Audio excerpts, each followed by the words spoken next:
Hello बच्चों, कैसे हैं आप लोग? आई होप अच्छे होंगे। Welcome to my YouTube channel topper Diana history. Today we are going to discuss about determinant. यदि आपने अभी तक हमारे चैनल को सब्सक्राइब नहीं किया तो सब्सक्राइब कर लें, वीडियो को ज़्यादा से ज़्यादा दोस्तों में अपने शेयर कर दें। ठीक, लेक्चर की शुरुआत करते हैं। तो डिटर्मिनेंट में हम लोग कौन कौन सा टॉपिक कवर करेंगे? पहली चीज पढ़ेंगे expansion of determinant, minors and cofactor. ठीक है। फिर आफ्टर दैट हम पढ़ेंगे area of triangle by determinant. And फिर इसके बाद पढ़ेंगे adjoint inverse of matrix and solving system of linear equation. तो ठीक है, तो सारी चीजें आप स्टेप बाय स्टेप पढ़ेंगे। ठीक है, चलिए वीडियो की शुरुआत करते हैं। Determinant introduction.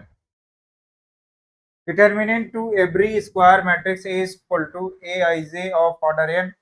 We can associate a number, real number or complex number called determinant of a square matrix. It is denoted by determinant of a. It is denoted by determinant of a or determinant of. ठीक है, इसको to time ऐसे denote करते हैं, या तो आप इसको लिख सकते हैं determinant of A, short form A, और डिटर्मिनेंट ऑफ ए। बात समझ में आ रही है? फॉर एग्जाम्पल ए मैट्रिक्स दिया गया है -3 और इसका आपको डिटर्मिनेंट फाइंड करना, तो डिटर्मिनेंट ऑफ ए क्या हो जाएगा बच्चों? डिटर्मिनेंट ऑफ ए हो जाएगा -3। कितना हो जाएगा? -3। तो यहाँ पर देखिए मॉडुलस, ये मॉड नहीं है कि +3 हो जाएगा, डिटर्मिनेंट है, तो डिटर्मिनेंट की वैल्यू कितनी आएगी? -3। अंडरस्टूड?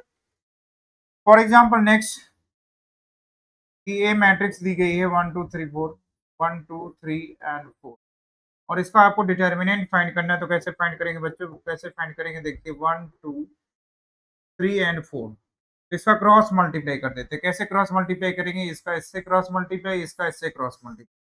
और मल्टीप्लाई कैसे करेंगे? चलिए देखिए, 4 1 जा 4, बीच में माइनस साइन लगाएंगे, 3 2 जा 6, और 4 -6 सब्ट्रैक्ट करेंगे तो कितना आ जाएगा डिटर्मिनेंट की वैल्यू?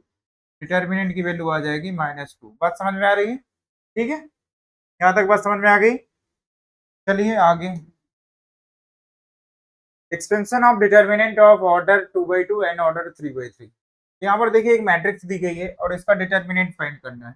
इसका डिटर्मिनेंट कैसे फाइंड करेंगे? आइए देखिए, determinant of A equal to what?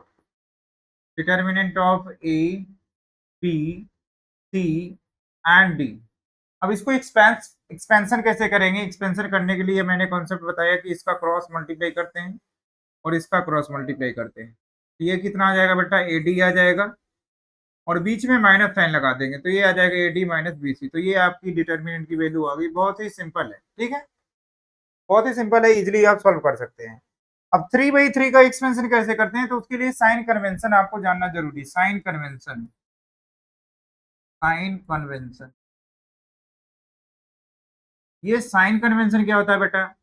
Sign convention क्या होता है? 3/3 का साइन कन्वेंशन आपको पता होना चाहिए, तभी आप एक्सपेंशन कर पाएंगे इजिली। ठीक है, यहाँ पर देखिए पहला होता है प्लस, फिर आफ्टर दैट माइनस, फिर आपका होगा प्लस, फिर माइनस, फिर प्लस, फिर माइनस, फिर प्लस, माइनस, और लास्ट में प्लस। तो ये यहाँ से आप स्टार्ट करेंगे प्लस, फिर आफ्टर दैट माइनस, फिर प्लस, फिर माइनस, फिर प्लस, फिर माइनस, फिर प्लस, फिर माइनस, फिर प्लस। तो ये साइन कन्वेंशन आपको पता रहेगा तो आप इजिली एक्सपेंशन कर पाएंगे 3/3 ऑर्डर के मैट्रिक्स को। ठीक है, तो यहाँ पर देखिए 3/3 ऑर्डर का मैट्रिक्स है और इसकी डिटर्मिनेंट की वैल्यू फाइंड करनी। तो डिटर्मिनेंट इक्वल टू व्हाट? तो डिटर्मिनेंट का सिंबल देखिए क्या होता है? 2 वर्टिकल लाइन। तो 2 वर्टिकल लाइन में आप एलिमेंट फिल कर देंगे। क्या है आपका पहला element? A1 B1 C1, A2 B2 और C2, A3 B3 and C3। Sign convention इसमें अप्लाई करेंगे, प्लस माइनस और प्लस। R1 के अबाउट एक्सपेंड करेंगे, expand about R1, expand about R1, expand about R1 means first row के about expand करेंगे। तो यहाँ पर देखिए फर्स्ट एलिमेंट को क्या कर देंगे? हाइड कर लेंगे। जितने भी फर्स्ट एलिमेंट है सभी को क्या कर लेंगे? हाइड कर लेंगे। चलिए एक्सपेंशन करते हैं। ये आ जाएगा आपका A1, A1 आएगा, और यहाँ पर देखिए जिस एलिमेंट के अबाउट करेंगे तो उसका हॉरिजेंटल और वर्टिकल एलिमेंट सारे हाइड हो जाएंगे। तो A1 यहाँ पर लिखा आपने, तो A1 के हॉरिजेंटल और वर्टिकल हाइड होने के बाद क्या बचेगा? यहाँ पर बताइए मुझे। ये हाइड हो गया और ये हाइड हो गया, तो बचेगा क्या आपके पास? B2 C2। यहाँ पर लिखेंगे आप B2 C2, और क्या बचेगा? B3 C3। बात समझ में आ रही? B3 C3। यहाँ तक बात क्लियर हो गई। फिर आगे क्या साइन लिखा हुआ? माइनस, तो यहाँ पर आप लगा देंगे माइनस। फिर इसके बाद क्या लिखेंगे? B1। अब देखिए B1 के अबाउट एक्सपेंड कर B1 आ रहा है तो B1 को वर्टिकल और वर्टिकल एंड हॉरिजॉन्टल हाइड कर देंगे। हाइड मतलब छिपा देंगे। तो यदि इसको हम ढक लिए और इसको ढक लेंगे तो क्या क्या बचेगा आपके पास, A2 और C2 बचेगा। तो यहाँ पर लिखेंगे आप A2 C2 राइट। अब इसके बाद यहाँ पर नीचे क्या बचेगा, A3 C3। तो यहाँ पर लिख देंगे A3 और C3। बात समझ में आ रही है सभी को। फिर प्लस का C1 लिखेंगे। प्लस क्या लिखेंगे, C1। अब C1 लिखेंगे तो इसमें भी बात समझ में आ गई होगी। तो C1 का ये आपका हॉरिजॉन्टल हाइट हो जाएगा और वर्टिकल हाइट हो जाएगा। तो जब ये भी हाइट हो जाएगा तो क्या बचेगा हमारे पास, 4 एलिमेंट बचेंगे। कौन कौन सा बचेगा बच्चों, A2 B2। तो यहाँ पर लिख दीजिए A2 B2 बचा। और नीचे से क्या बचेगा आपका A3 B3। थर्ड रो से हमारे 2 एलिमेंट बचेंगे A3 B3। अब इसके बाद 2/2 का एक्सपेंशन आपको मैंने बताया कैसे मल्टीप्लाई करना है, क्रॉस मल्टीप्लाई और बीच में माइनस साइन लगा देना है। चलो बताइए कितना आएगा। चलो बच्चों जल्दी से बता दो कितना आएगा। बताओ बताओ बताओ कितना आएगा, बोलो कितना आएगा। 23। चलिए यहाँ लिख लेते हैं कितना आएगा बच्चों, बताइए। A1 आएगा और क्रॉस मल्टीप्लाई करेंगे कितना आएगा, B2 का C3 से मल्टीप्लाई करेंगे तो यहाँ पर लिख लेंगे B2 C3। फिर बीच में माइनस साइन लगाएंगे और B3 का C2 से मल्टीप्लाई हो जाएगा तो कितना आ जाएगा B3 C2। बात समझ में आ रही है सभी को। आगे क्या लिखा, माइनस। तो माइनस लिख देंगे माइनस का B1। अब इसके बाद क्रॉस मल्टीप्लाई करेंगे। फिर से क्रॉस मल्टीप्लाई करेंगे, A2 का C3 से मल्टीप्लाई करेंगे तो यहाँ आ जाएगा A2 C3 minus A3 C2। A3 C2 बात समझ में आ रही। प्लस का लिखेंगे C1 राइट। अब इसको अभी क्रॉस मल्टीप्लाई कर लेते हैं। A2 B3 ये आएगा आपका A2 B3 minus A3 B2। तो ये आपका 3/3 का एक्सपेंशन हो गया। अब इसको सॉल्व करने के बाद जो भी वैल्यू आएगी वो आपका 3/3 की डिटरमिनेंट की वैल्यू हो जाएगी। बात समझ में आ रही है सभी को।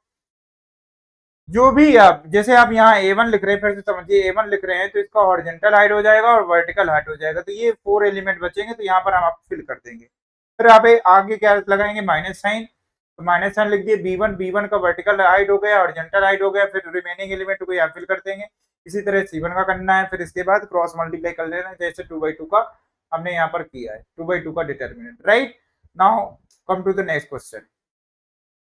Question number first see that if A is a 2/2 matrix, A क्या है, 2/2 का मैट्रिक्स है। such that determinant of A is equal to 5, write the value of determinant of 4A। इसकी वैल्यू फाइंड करना है। तो इसके लिए बेटा एक फार्मूला लिख लेते हैं, K इंटू ए का डिटर्मिनेंट क्या होगा बेटा, K इंटू ए का डिटर्मिनेंट होगा K की power n into determinant of A। ये प्रॉपर्टी आपको याद होगी तो ये क्वेश्चन आप इजिली सॉल्व कर पाएंगे। तो ये प्रॉपर्टी आपको अप्लाई करना है और इसी प्रॉपर्टी को अप्लाई करने से आपको वैल्यू आ जाएगी। n क्या है यहाँ पर, n क्या है, where n is order of matrix. Order of matrix understood everyone. यहाँ तक सभी को बात समझ में आ गई होगी कि n क्या है, आपका ऑर्डर ऑफ मैट्रिक्स है। और ये आपका फॉर्मूला है कि किसी भी डिटरमिनेंट k क्या है, एक कांस्टेंट नंबर है, उसका डिटरमिनेंट फाइंड करें तो k की पावर n इंटू a हो जाएगा। सेम क्वेश्चन में फार्मूला यही अप्लाई करना है। तो चलो बच्चों कैसे अप्लाई करेंगे।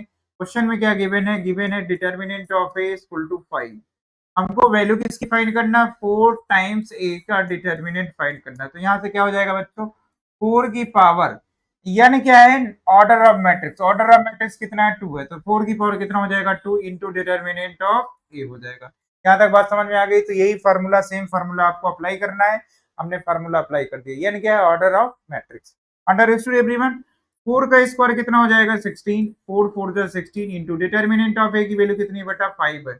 16 5 जा कितना आ जाएगा, 80। तो यही आपका राइट आंसर है। देखिए बहुत जल्दी ही सॉल्व हो गया। तो ये कभी कभी ऑब्जेक्टिव क्वेश्चन आता है तो ऑब्जेक्टिव क्वेश्चन आप इजीली सॉल्व कर देंगे। चलिए अगला question, come to the next question. Evaluate. अब देखिए इवेल्युएट करना है आपको, एक्सपेंशन करना है तो क्या करेंगे आप, क्रॉस मल्टीप्लाई। तो क्रॉस मल्टीप्लाई कैसे होगा, इसका मल्टीप्लाई इसके साथ। तो यहाँ से लिखेंगे equal to x plus 1 multiply with x square minus x plus 1। और बीच में मैंने बताया था इसका मल्टीप्लाई, क्रॉस मल्टीप्लाई करने के बाद बीच में लगाएंगे माइनस साइन और फिर इन दोनों का क्रॉस मल्टीप्लाई करेंगे। क्या आ जाएगा आपका, x प्लस 1 और x माइनस 1। अब इसी को फर्दर सॉल्व करेंगे तो आपका आंसर आ जाएगा। चलिए सॉल्व करते हैं।